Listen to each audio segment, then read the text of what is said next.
I'm assuming that by now everyone has heard about the vehicle that exploded at the Canadian border earlier today. And now I'm seeing people online being very critical towards people who are questioning what really happened here. I'm seeing people online get angry at people who seem to believe that there may be more to this story. But you have to understand that, it wasn't the everyday average person that was spreading that this was a terror attack. It wasn't me. It wasn't you. It was the mainstream media. Forgive me and forgive everyone else for thinking that there may be something weird going on here, because we literally watched the mainstream media change their story 6 different times, and they went all the way from saying, hey, this is a terror attack. The vehicle was jam-packed with explosives. Authorities are on the scenes looking for a second vehicle tied to this attack. The mainstream media went from reporting that to reporting that, it was just some dude in his 50s that was going to a Kiss concert, but it got canceled. So then he went to a freaking casino. And then after he left, him and his wife drove 100 miles per hour directly into a border crossing. Isn't that a drastic difference? I understand that the mainstream media makes mistakes. We're all humans. We all make mistakes. I fully expect that when I see a news story that, within a couple of hours as the story develops, that some minor details may change. But to go from a vehicle jam-packed with explosives, this was for sure a terrorist attack and they're looking for another vehicle, to, it was some dude in his 50s with his wife that were gambling after finding out that their concert was canceled. How does the story change that drastically? So that's why everyone is questioning what really happened, folks. Because you kind of got to, when you see the people who are in charge of our news changing the story so quickly right in front of your face, and one story is so drastically different than the other. So I guess the real question is, why was the mainstream media so quickly? Why did they hop on this story so quickly and so quickly label it a terror attack? Why would the mainstream media do that? Why did the mainstream media jump the gun and automatically label this a terror attack and come out with all types of details that weren't really true? Well, I think I may have the answer to that question. The reality is, folks, that the mainstream media already has information. They already have intel. They already know. They're already expecting a terror attack in New York and or Canada as well. That's the reality, folks. The intel is already out there. The info is already out there. There's credible threats. The warnings have already been sent from other countries that something was going to happen. I don't know how many of you watch my channel on a daily basis, but about 10 days ago, I put out a video warning my Canadian subscribers that a terrorist attack was likely to happen in Canada, and that warnings had already been sent from the UK, but they were falling on deaf ears. That the intel was already out there. Now, I can't sit here and tell you, I know when something's going to happen and where something's going to happen. I don't. And I don't know if the mainstream media knows either. But the mainstream media has been sitting on intel about a possible attack. That's why they're so quickly to label this an attack. If I'm able to gather this intel, if I'm able to gather this information by reading certain news outlets, by following what certain other countries are saying, if I'm able to do that, the mainstream media is as well. So just like the warning that I put out 10 days ago, the mainstream media knew 10 days ago that there were credible threats. But they've been lollygagging around, talking about Trump or Taylor Swift or some other stuff that doesn't even really matter in the long run, in the grand scheme of things.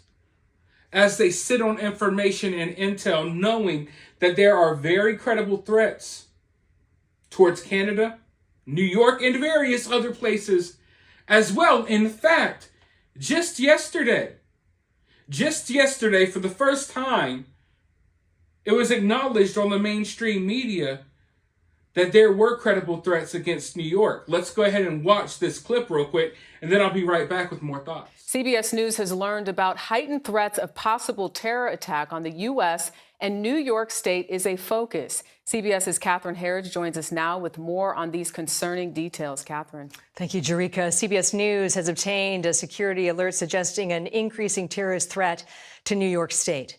The New York State Intelligence Bulletin points to Israeli operations against Hamas, and specifically that the increase in civilian casualties raises the likelihood that violent extremist threat actors will seek to conduct attacks against targets in the West, with New York State being a focus.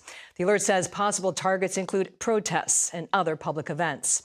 Police in New York maintaining a highly visible security presence around potential targets like synagogues. And while there's no specific or credible threat, security for this week's Thanksgiving Day parade is at a high level with the full deployment of thousands of New York City police officers. The intelligence bulletin emphasizes that anti-Palestinian chatter has also been observed on multiple social media channels, with pro-Israeli advocates calling for violence against Palestinians and those who support them. The greatest threat comes from lone actors who take inspiration from violent rhetoric, much of it online. Today, New York's governor called on social media companies to take an aggressive approach to shut them down. Jerika. Catherine Herridge, thank you for that. So like I said, folks, the information is out there. And the mainstream media knows just as well as I know that there is a heavy, high possibility of something crazy happening soon.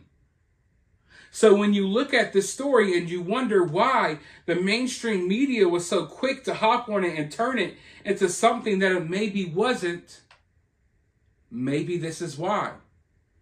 But then again, from the outside looking in, when I look at this story, it doesn't sound right. But I mean, who am I to say that it wasn't some 50-something-year-old dude who was supposed to go to a Kiss concert, but didn't, and then went gambling, and then took him and his wife 100 miles per hour directly into a border crossing on accident? Maybe he had some type of stroke or a heart attack behind the wheel. Who knows, folks? Who knows?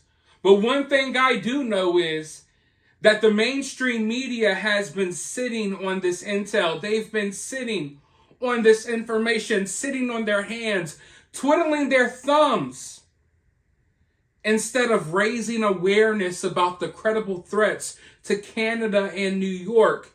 They've been sitting back quietly. Raising awareness about these threats could possibly stop or prevent something bad from happening. Maybe it would stop someone evil from doing something crazy. Maybe it would deter them from carrying out a crazy act. Maybe it would make people more alert, so in case something did happen, they would already be aware.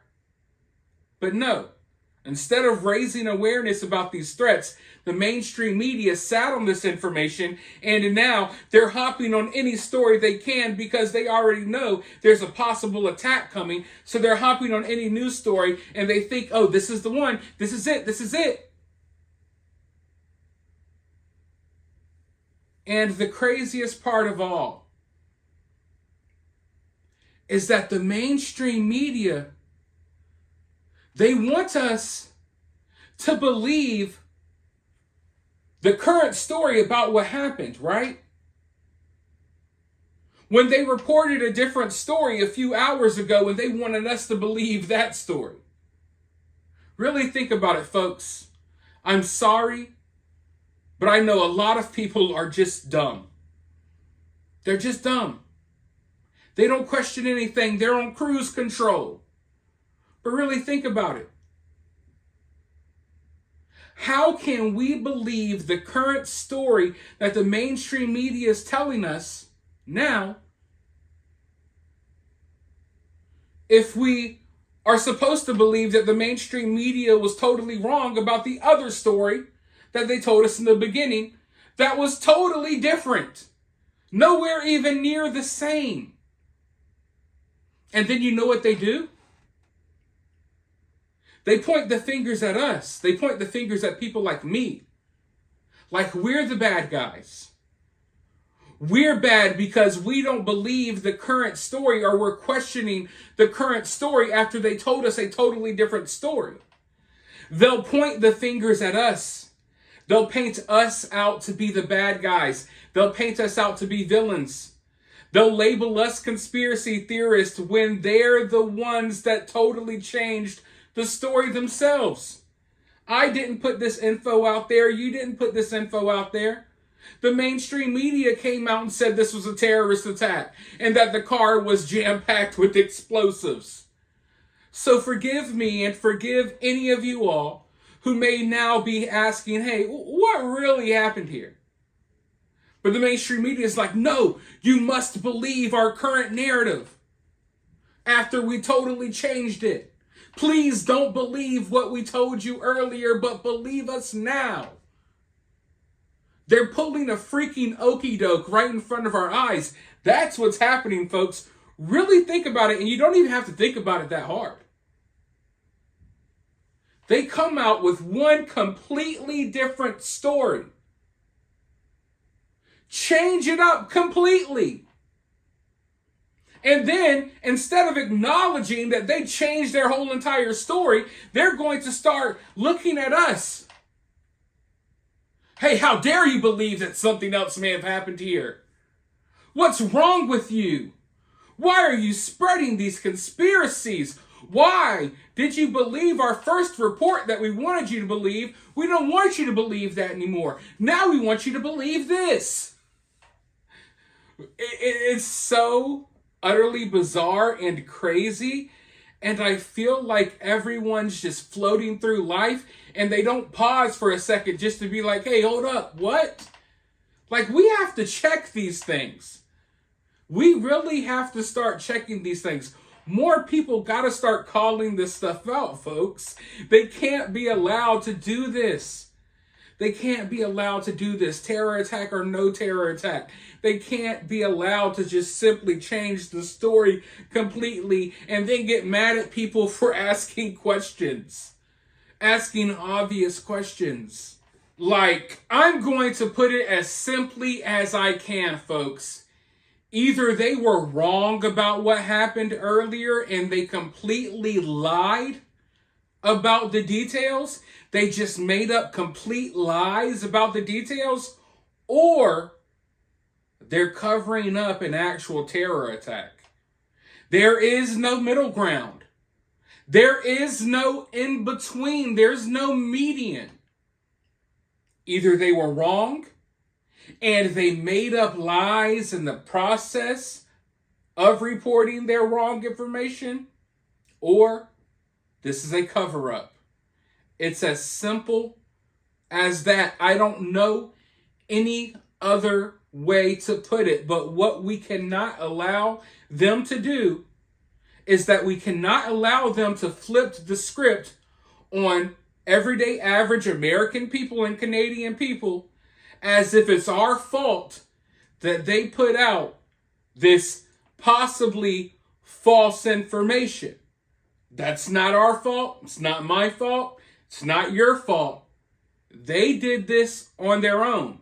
The question is, why? But for now, let me know your thoughts down in the comments below. If you're feeling generous and you want to support the channel, you can do so via Super Thanks.